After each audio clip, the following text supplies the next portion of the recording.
Haji merupakan rukun Islam kelima yang sangat diimpikan setiap muslim dan muslimah.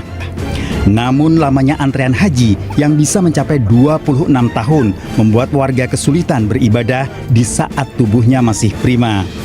Menanggapi antrean panjang jamaah haji, pemerintah melontarkan pernyataan akan mengkaji kebijakan baru, yaitu skema war ticket. Kebijakan ini ditujukan bagi masyarakat yang telah memiliki kesiapan dana dan ingin mendapat kesempatan berangkat haji lebih cepat di tahun yang sama. Jadi kita dikasih kuota oleh Saudi Arabia 200.000. Nah kemudian itu kita tetapkan harganya berapa. Kemudian nanti nggak perlu ngantri. Jadi masing-masing langsung pesan siapa yang dapat itu yang berangkat. Kita sedang memikirkan pola itu. Namun tentu juga kita harus pastikan yang selama ini sudah ngantri. Kan ada yang ngantri sekarang mau naik haji itu 5,7 juta orang. Nah bagaimana perlindungan terhadap mereka? Jadi ini wacana ini sedang kita godok agar keinginan dan perintah Presiden supaya haji tidak ngantri itu bisa kita wujudkan.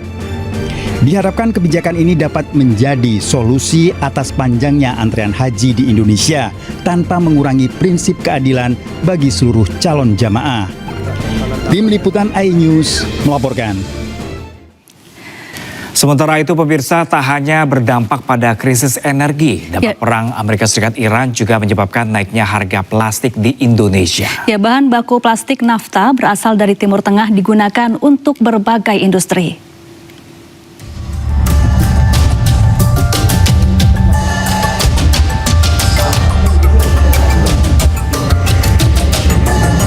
Aini, pedagang minuman es di Cirebon, Jawa Barat ini mengeluh melonjaknya harga plastik kemasan beberapa waktu belakangan. Plastik menjadi kebutuhan utama untuk sedotan serta kemasan minuman es yang dijualnya. Jika ia menaikkan harga jual es, pembeli pasti mengeluh, sementara jika tak dinaikkan ia hanya mendapat untung tipis. Alih-alih saling mengerti, pembeli justru komplain saat harga minuman es naik Rp1.000. Iya, ngomplain, mana katanya enggak gua aja. Itu naik semua, sedotan naik, plastik naik. Ya enggak lah, kalau segitu ya nggak apa-apa, kalau nggak ya nggak mau aja. Ya udahlah, terpaksa ibu sih. Ya kalau kita sebagai pembeli kan awalnya beli 5.000, tadi juga beli 5.000, sekarang masih tetap 5.000, jadi tahunya segitu harganya mas. Jadi nggak mau tahu ya harga bahan baku? Iya, karena konsumen kan tahunya segitu harganya, jadi tetap beli 5.000 tadi. Menteri Perdagangan Budi Santoso mengungkap saat ini pemerintah tengah mencari negara pemasok baru buntut perang di Timur Tengah. Indonesia masih bergantung bahan baku impor plastik, khususnya nafta dari Timur Tengah. Apa yang kemudian kita lakukan? Kita sekarang mencari alternatif pengganti atau alternatif dari negara lain. Dan kita sudah melakukan misalnya dari negara Afrika, India, dan Amerika. Memang ini butuh waktu Pak ya, karena kan tiba-tiba dari Timur Tengah harus pindah ke negara lain. 70% nafta yang digunakan di seluruh dunia berasal dari Timur Tengah.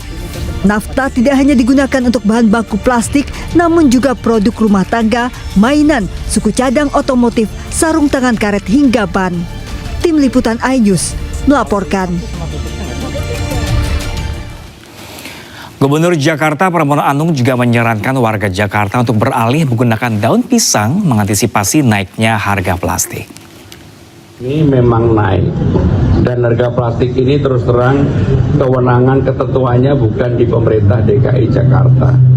Tetapi tentunya kami harus melakukan inovasi karena sekarang ini kebutuhan plastik ini kan pelan-pelan harus dikurangi, harus ada substitusinya. Kalau kondisinya tetap seperti ini pasti akan menjadi beban. Maka untuk itu ya kita kadang-kadang harus kembali ke cara tradisional, pakai bungkus daun pisang dan sebagainya. Kita ke informasi lain pemirsa, Presiden Prabowo Subianto bertolak menuju Moskow, Rusia dari Bandara Halim Perdana Kusuma, Jakarta Minggu malam.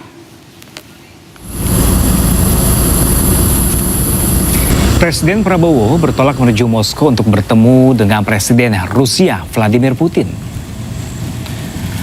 Rencananya pertemuan keduanya ini akan berlangsung hari ini jam 5 sore. Dalam pertemuan ini, kedua pemimpin akan membahas sejumlah isu strategis, termasuk penguatan ketahanan energi nasional.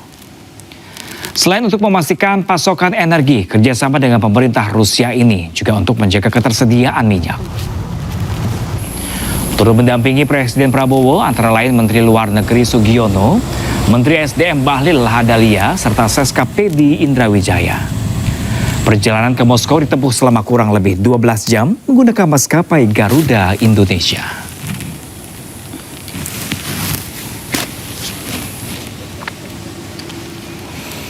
Setelah dilaporkan ke polisi atas tudingan penghasutan dan dugaan makar, Direktur Eksekutif Jaringan Moderat Indonesia Islah Bahrawi menyebut apa yang disampaikannya bukan ajakan makar melainkan kritik kepada pemerintah.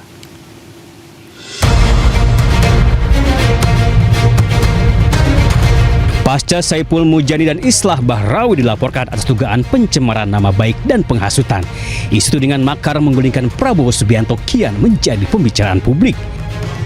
Direktur Eksekutif Jaringan Moderat Indonesia Islah Bahrawi meresponnya. Islah menyebut yang disampaikan dalam acara Halal Bihalal Pengamat bukanlah ajakan menggulingkan Prabowo Subianto, melainkan bentuk kritik keras.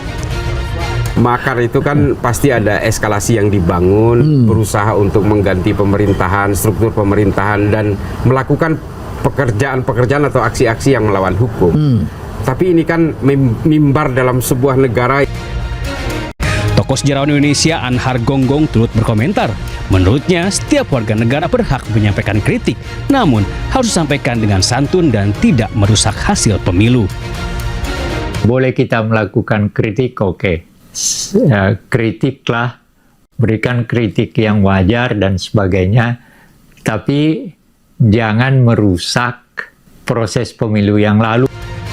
Dalam acara Halal Bihalal Pengamat di Tuan Kayu 31 Maret lalu, Islah Bahrawi berujar soal cara menggulingkan pemerintahan. Yang bisa menghentikan perang itu adalah tumbangnya Trump.